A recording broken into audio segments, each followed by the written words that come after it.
Update, brought to you by Simcox Advocates, advising businesses and families since 1949. Visit simcox.com or call 690 300. Manx Radio's Update with Dave Moore.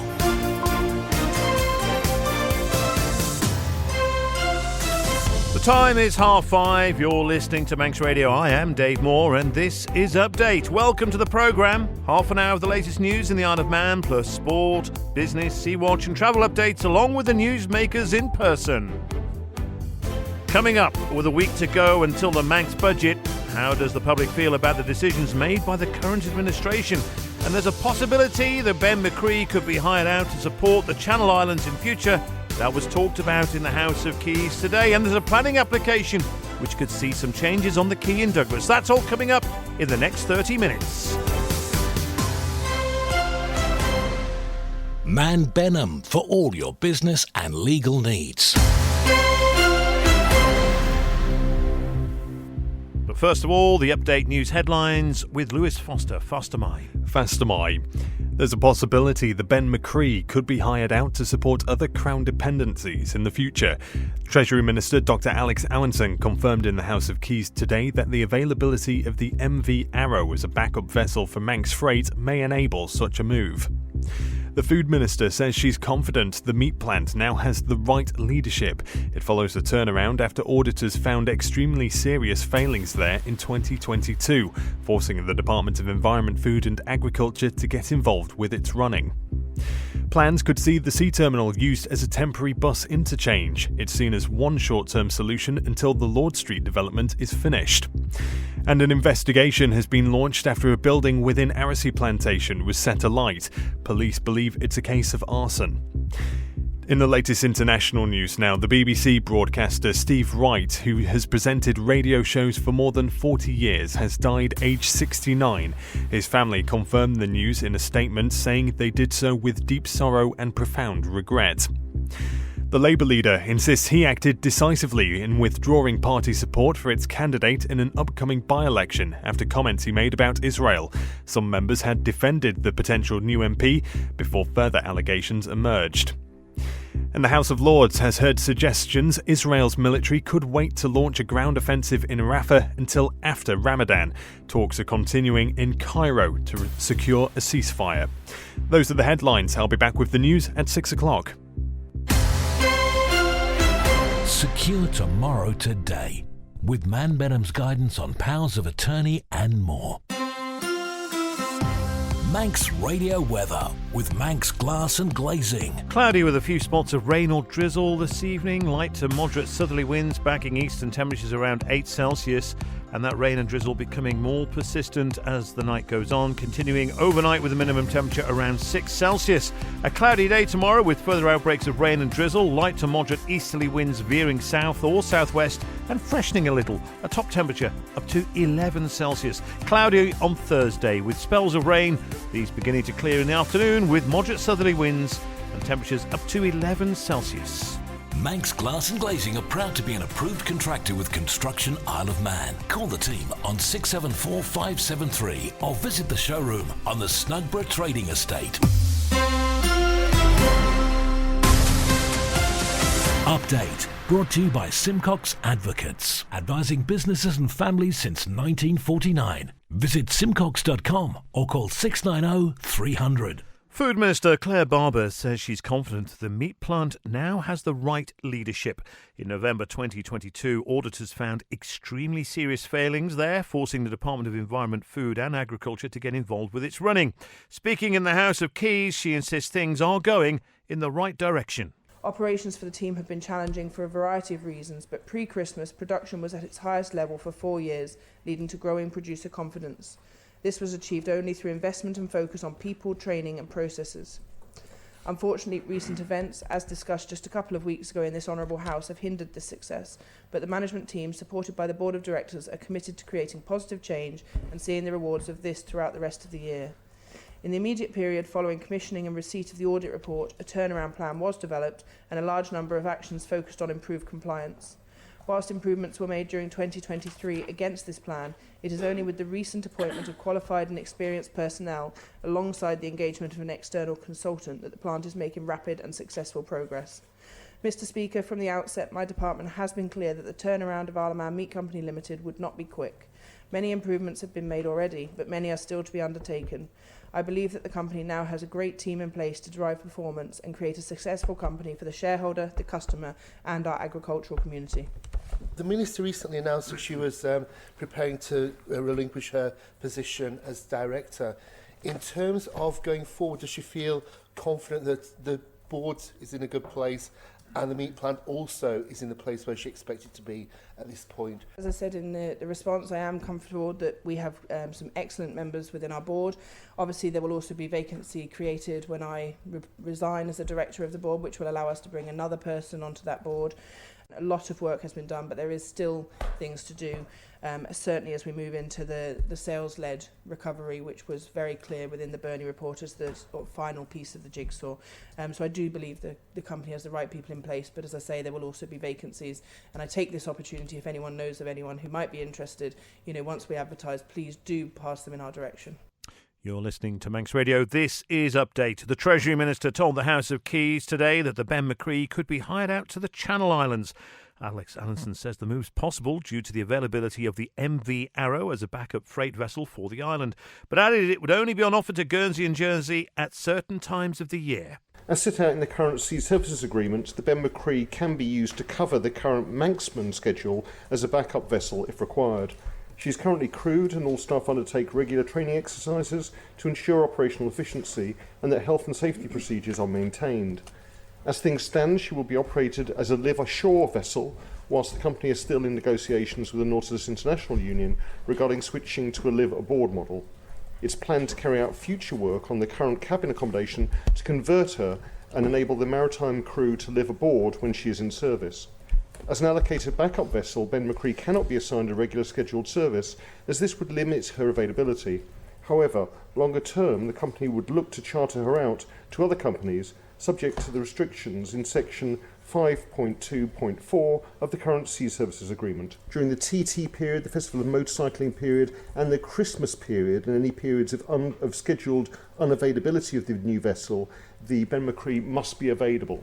But also, at other times, she must be available no less than 96 hours of notice. So certainly in the future, particularly with the availability of the MV Arrow as a backup vessel for freight, it may be possible that the Ben-my-Chree could be hired out at various areas, particularly if she is needed to support other island dependencies. You're listening to the Isle of Man's quintessential daily news and current affairs roundup. Update on Manx Radio. A major consultation by the Department of Environment, Fisheries and Agriculture is about to get underway, which could shape the use of a large part of the island's territorial waters. It may see an end to trawling in certain areas until around 2026. The main proposal for the new measures is research into the muddy habitats in capturing and storing carbon. Dr. David Beard is Chief Executive Officer of the Manx Fish Producers Association. The primary aim is part of a research project to study carbon capture in the muddy habitat off the west coast of the Isle of Man. It's thought that this is a premium area for carbon capture, known as blue carbon. It would form part of our reaching the carbon neutral point. I think it's by 2050 or whenever it's by. But it's certainly an area which needs to be studied because it is thought to be one area that would be the most important area in the Isle of Man territorial sea for carbon capture. The second one is really to protect certain ecological features, and there's certain key invertebrate marine animals in these areas. And by stopping trawling over the seabed, you can check whether the trawling is disturbing any of these ecological features. They've already been studying it for quite a while now, about 18 months, been taking samples of the seabed, core samples, and they're looking at another 2.5 years for the study to be completed. At the end of that, they'll be able to assess how key an area this is for carbon capture, and also if they close larger areas to trawling, whether trawling has an effect on this. If it does have an effect on it, then the carbon capture will increase if you stop trawling in those areas. I mean, we're key stakeholders in all of this, but we also have an environmental responsibility as well. And I think on the Isle of Man, people take that very seriously, fishermen do. It will affect mostly UK boats, because if there's larger areas closed as part of this study, which is one of the possibilities, it will affect the Northern Ireland boats mainly that fish for prawns, nephrop, in the muddy waters, So yes, it will affect them. There'll be quite a number of boats affected by this. This is part of a much wider area, and nephrops is fished throughout the Western Irish Sea. So there will be other areas that will be fishable, but it will impact some of the visiting vessels that we have fishing our waters. 7 flats, a restaurant and shops could be built next to the railway pub in Douglas. A planning application's been submitted for the potential development, which would see 2 buildings on the quayside demolished and replaced. Siobhan Fletcher has the details. The planning application concerns numbers 6 and 8 Bridge Road in Douglas. It states that the existing building at number 6 is in poor condition, as is the warehouse building to the rear. There was a further warehouse between this and the lane to the rear of number 8, which was demolished in 2022 due to its condition. A structural survey undertaken at the site last year found that the building is in a very dilapidated condition and is not safe for occupation. In their view, the repairs would be uneconomic to undertake. It recommends instead demolition of the structure. The planning application, submitted by Sarah Corlett Town Planning Consultancy, adds that the conclusion was that the building is in a dangerous condition, and whilst not in imminent danger of collapse onto public areas, the extent of the deterioration and lean to the front wall will propagate further adverse movement, resulting in endangerment to the public. No parking would be provided on site if approved. You can find the application in full at manxradio.com. Sea-Watch with the Isle of Man Steam Packet Company. Well, the Manxman departed Heysham at 25 to 3 this afternoon and is expected to arrive in Douglas around 20 past 6. A very quick turnaround because she's due to leave again at 7:45, arriving in around 11:30. And then, of course, she'll set off around 2:15 tomorrow morning from Heysham to get back to Douglas for 6 o'clock tomorrow morning.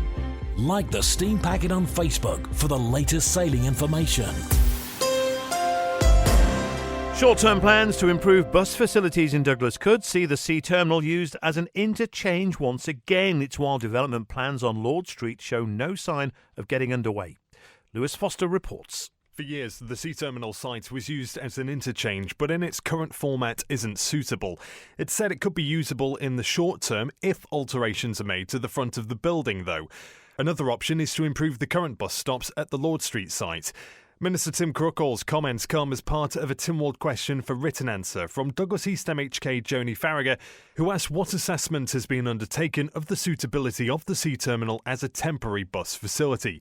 In his response, the Minister says Department of Infrastructure officers considered if the sea terminal could be used, but the outcome of this consideration was that the current layout of the building would require alterations to be able to achieve this, which are currently unbudgeted.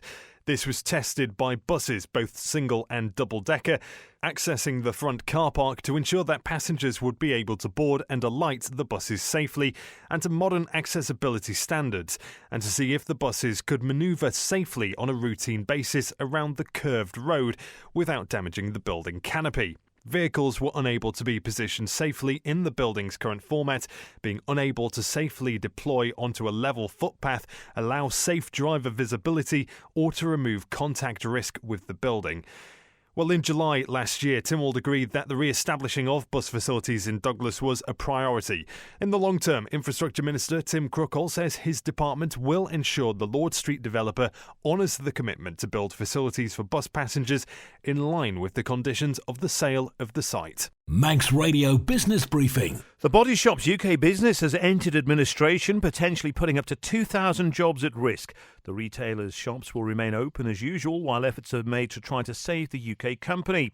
Restructuring firm FRP, which has been appointed as the administrator, says it would now consider all options to find a way forward for the business. The Body Shop was started by the late Dame Anita Roddick in 1976 from a single store in Brighton.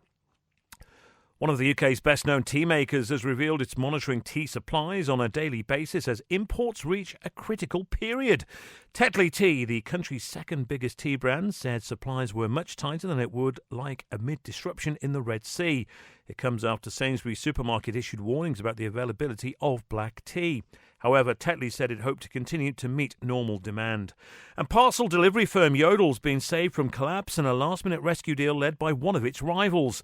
The business has been taken on by YDLGP, a newly formed company backed by investment bank Solano Partners and the team behind logistics firm Shift. Yodel makes around 190 million deliveries a year, and it's thought the deal will safeguard thousands of jobs. The Stock Market Report, brought to you by Ramsey Crookall. Well, UK and European markets closed lower as investors assessed incoming corporate earnings reports and a key US inflation print. US stocks tumbled, sliding away from recent highs as investors digested a hotter than expected January inflation report that showed prices cooling slower than forecasts anticipated. Gold prices fell below the key $2,000 per ounce level to a 2-month low as a stronger-than-expected US inflation report tempered prospects of an early interest rate cut from the Federal Reserve. And oil prices rose slightly on fears Middle East tensions could disrupt supply. In corporate news, travel firm TUI rallied as it reported a positive quarterly underlying profit for the first time after a record performance in the first quarter and reiterated its guidance for the full year. The company booked underlying earnings before interest and tax of €6 million for the 3 months to December 31st, moving into the black for the first time since the merger of TUI, AG and TUI Travel plc in 2014. Onto the markets at the close. The FTSE 100, 7512, that's down 0.81%. The Dow Jones, 38,381, that's down 1.07%. And the Nasdaq, 15,757, down 1.17%. Exchange rates, the pound against the dollar, 1.260, and against the euro, 1.175. Commodities, gold is at $1,994, down 1.25%, with Brent at $82.71, which is up at 0.84%. I'm running late again. Do you know where I put my car keys? In the fridge. Where's my phone? Under the dog basket. Bye. You haven't forgotten that we're seeing Ramsey Crookall later? Oh, no, of course not. 5 p.m, is it? 2:45. I'll be there. Life is busy. That's why Ramsey Crookall's team takes time to help you make a mindful investment decision, considering all the options, giving you full control of your financial future. Less stress, more assurance. Forgot to put my shoes on.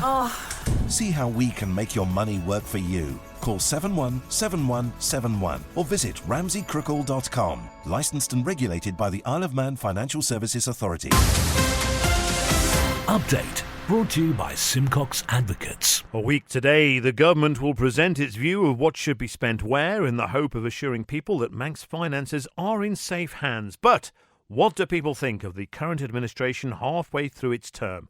John Moss has been finding out. It's doing all right, yeah, it's doing fine. So you're happy with the way it's going? I'm not happy with it, but because we're pensioners, so we're not happy with it. But so what do you think should change? Radio, I know, I'm on Manx Radio. What do you think should change? Well, quite a few things. It's they get a little bit extra for the pensioners would be handy. You know, you get these little extras you get across, but you don't get nothing over here. Generally, the state of the island, do you think it's going along in the right direction? It's going the right direction. You're happy with it? Yes, we've got to keep it going that way now. They're doing a very good job. Excellent. So you're more than happy with the way it's going? I wouldn't say I was more than happy, but I'm happy with the way things are going, yeah. Yourself? Fairly happy, but I think there's a lot of room for improvement. I Which really areas? do. Everything, the boats, just in general, the island's not the same as it was years ago. No. You know, we've been here quite a while now. Not the same as it was? No, just things in general just don't seem to be going the right way anymore. It seems that everything's going down. To be going backwards. Things that made us unique. Yeah. Which is what? Tourism? What? Yeah, we come from a tourist originally in Devon. Their tourism is much more better managed, and I just think it could be better. Manx Radio Sport. Faster My, Lewis Foster. Faster My cycling first, and Mark Cavendish finished the Tour Columbia in 121st place. The Manxman did win stage 4 of the 6 held, which gave him a 7th position finish overall in terms of points. His performances also helped his outfit, Astana Kazakhstan, to 5th position in the team's standings. TT lap record holder Peter Hickman will be competing at this year's Northwest 200 in Northern Ireland, but not as part of FHO Racing. Last year, he and the team were banned from competing their BMW Superbike as it didn't comply to the event's regulations concerning machinery eligibility. This time, he'll be riding his own PHR Performance Super Stock, Super Sport and Super Twin motorcycles. He will then race for FHO at the Isle of Man TT, where different Superbike rules apply to those imposed at the Northwest. Meanwhile, Davy Todd's been unveiled as Dafabet Racing's entry in this year's Super Twin TT class. Last year, the team achieved a podium position when Josh Brooks took their bike to a third-place finish. Todd's also competing in the big bike categories with the Milwaukee BMW outfit. Football and Exchange Capital Partners has agreed to continue sponsoring the Isle of Man FA Cup for another 3 seasons. The company, which specialises in financial services, began backing the competition in 2020. Finally, snooker and Max Builders Merchants League leaders Finch Hill Rockets and second place Q-Zone Blinders both won in week 17 of the current campaign. However, Rockets have a game in hand with 9 rounds of matches remaining. Manx Radio Travel, driven by Quayside Tyres and Service Centre. Things looking okay down at the airport today. The flight leaving for Liverpool, the Logan Air service, is due to go at 6, and their EasyJet flight going to Gatwick at 8:10 is also showing us on time. In terms of into Ronaldsway, the London City Logan Air flight is due to be in at 10 to 8. That's now coming in at 9:25. The EasyJet service into from London Gatwick is due in at 7:30, and the Logan Air flight due in at 5 to 8 is also showing us on time. Onto the roads, and starting in Douglas, temporary lights towards the bottom end of Summit Hill. Also on Market Street near St Thomas's Church, and also a section of Switzerland Road is closed at the moment. At Quay, temporary lights on Quay Hill, 24 hours a day, and temporary lights at Peel Road Union Mills from 9:30 in the morning till 3:30 in the afternoon. In Crosby, the bottom end of the Ayrton Road is closed from 9:30 till 4 in the afternoon. On contemporary lights on King Edward Road between the Groudle and the A2, and there are lights on the main road just to the north of the Liverpool Arms. Baldrine, a section of the Baldrine Road is closed from 9:30 in the daytime till 3:30. Temporary lights on the coast road between Laxey and Baldrine as well. Ask how you can spread the cost interest-free at An inquest has found the death of a motorcyclist who crashed head-on into a car in the west of the Isle of Man was an accident. BBC Isle of Man's reporting 59-year-old Paul Taylor died on the Peel Coast Road in April last year. Christian Jones has more. The inquest at Douglas Courthouse heard he had been driving on the wrong side of the road and crashed into the car as it turned into a property. Mr. Taylor, who was originally from Cambridge and worked as a kitchen porter, was an experienced rider, having ridden bikes since he was in his 20s. Several witnesses had seen him travelling on the road, heading south prior to the crash, but the court heard that he had initially been driving conservatively, but his manner of driving deteriorated throughout the journey. In a statement, one driver said he had overtaken both Mr. Taylor and another car on the road prior to the crash before realising a 40-mile-per-hour temporary speed limit was in place at the time. Coroner James Brooks said this may have caused Mr. Taylor to become frustrated. Other motorists described his driving thereafter as erratic. Around 1 p.m. on the 20th of April last year, Mr. Taylor crashed into a car driven by a woman who had her children and dog in the vehicle. The driver was treated for minor injuries but described the bike approaching on the wrong side of the road. Investigations carried out by police showed Mr. Taylor had been driving at a reasonable speed and the weather was clear and dry. Mr. Brooks offered his condolences to Paul's family, friends and partner of 20 years as he recorded a verdict of accidental death. You're listening to Manx Radio, and this is Update. Age Concern Isle of Man has today opened its support and advice centre at Tower House. Douglas Mayor Natalie Byron-Tier says it's a huge benefit to have the charity which supports the elderly in the capital. The location is great for Douglas, but Age Concern are offering this service regardless of where they're based. It's just nice and central here for them. How will something like this benefit the residents in Douglas or the elderly in Douglas? I think it benefits them greatly. Having somewhere they can come to get advice and support. We've seen Age Concern come along to our cost of living workshop in Douglas Borough Council a couple of years ago, and the feedback was that the advice and support that they provided there was brilliant. And you can see just from coming in here the types of things they're offering, from the necessary advice and support, winter warmers, exercise classes, to more practical things like how to heat their homes and to keep their costs of living down. This is a great service, and at the moment quite vital for people within our community, so I think it's a great addition to the city centre. I just want to thank Age Concern for their continued work, and especially to all the guys who have pulled this together, but especially to the volunteers who give up their time to sort of help bring our community and make it a nicer, happier place for our aging. And that's it for Update, compiled from the resources of Manx Radio's news department, thanks to newsreader Lewis Foster and producer Beth Espy.